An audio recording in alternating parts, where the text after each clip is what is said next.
think that by us making repeated casts to the same area, and like we've had experiences before, we had a blow up on a particular area that we've casted at 25, 26 times. That 27th cast actually caused the blow up. Do you think that the frog actually brought the fish to this area, or do you think they're down there ambushing as we're making repetitive casts to the same area?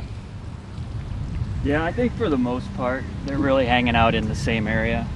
You know, I don't think that they're roaming too far. We got a pretty high bright sun here. I think they're gonna kind of bury themselves down in these pads, and you know, when I'm working a frog, I like to work it really fast across the area because I don't want the fish to get a real good look at it. I just want them to know that something's going over their head pretty quick and they need to react if they're going to attack it. And you know, that seems to work pretty well for me. I think a lot of guys would probably say we're fishing a little bit too fast, but that's a technique that's always worked real well for me, so it's what I stick with for the most part.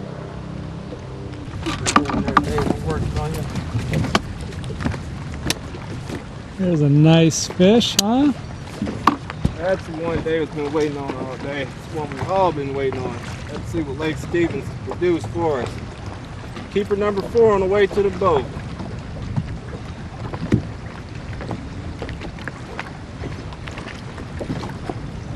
Fighting pretty good, isn't it?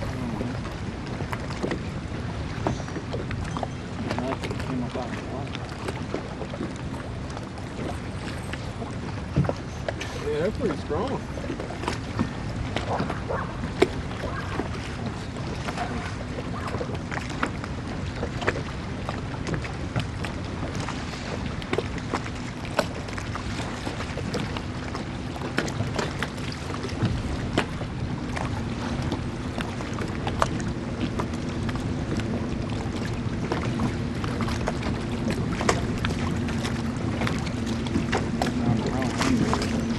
If you notice in here, I'm trying my best not to touch this line or touch the fish. Oh, that's a nice fish. We're almost at it. That's a real nice fish. Bring it back there. Come on up. That's a good one.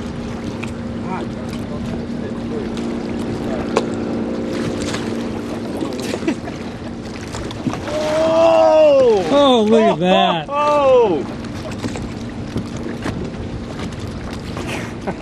Gosh, how was that for a football and a half? Wow. That fish. Gosh, that's a toe. That's what you call a classic football swallow. That's got to be easy, 4.5. Gosh, he's solid. I want to get a weight on him. 410. I was close. 410.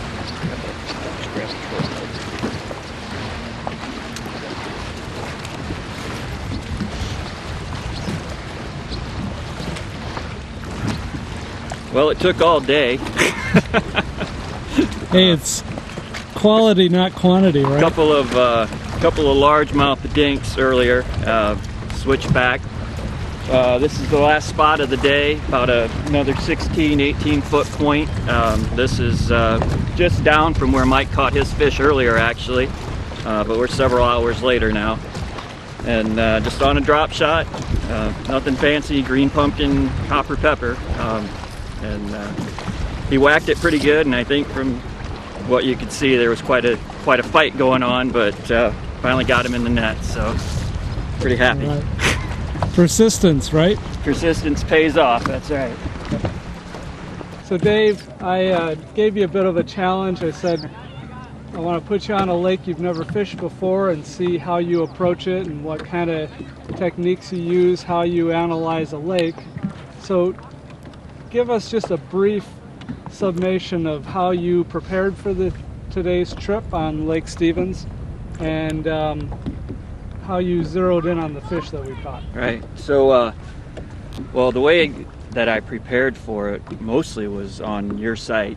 Looking at the previous reports, I could tell there was a good population of largemouth and smallmouth, and not just quantity but quality. It looked like some real quality fish had come out of here. Checked the months that they were coming out, and didn't seem like there was a lot of summer activity as far as people fishing, but the reports still indicated when people were fishing, they were doing drop shot techniques. I didn't see a lot of power techniques being talked about. So coming in, just taking a look at the topographic map and what I have on my Lowrance unit gave me a pretty good idea where the main points were on the lake, and I identified a couple of fairly large flats that had pretty decent break lines on them going into deeper water. So I figured that's where we'd start. Wanted to get a top water bite going first thing in the morning, and we had great conditions for it. You know, it had been so hot. Now we got this overcast and fairly cool weather this morning. Really thought they'd be chewing, but turned out they weren't. So no, they did not cooperate. Yeah. For top water. So it turned out, you know, it was a really tough day. We just ground it out, and you know, we caught several short fish and on a lot of different baits. I was throwing a rattle trap. I caught 2 largemouth on a rattle trap, but they were real small fish. Dez got a nice fish on a drop shot, nice largemouth on a drop shot. You got your nice smallie on a drop shot. That fish came off of a point and about 16 to 18 feet of water. Dez's fish came right off of a dock in probably 5 to 6 feet of water, and then I connected right there at the end again, just coming off of a point, down maybe just a little bit deeper, maybe around 20 feet of water, but again on a drop shot bait. So we tried to go aggressive, we tried to do power fishing, but in the end, you know, we just ground it out, went back to finessing drop shot baits, and you know, we got a few nice fish. Wasn't a great day, but it was definitely a learning experience. It was a good day. Yeah, it was a good day. And yeah, I think the key we talked about earlier is persistence. You just have to keep at it and keep pounding away, and the fish will come. Yeah. So. Yeah, I mean, I think the thing to really take away is whatever techniques you're used to using and have a lot of confidence in on whatever your home body of water is.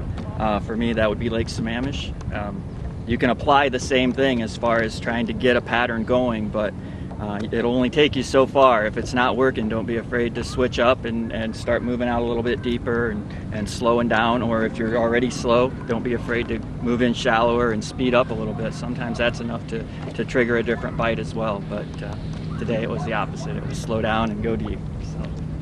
Well, Dave, I want to thank you for taking myself and Dez, our cameraman, out for a great day of fishing. A lot of fun.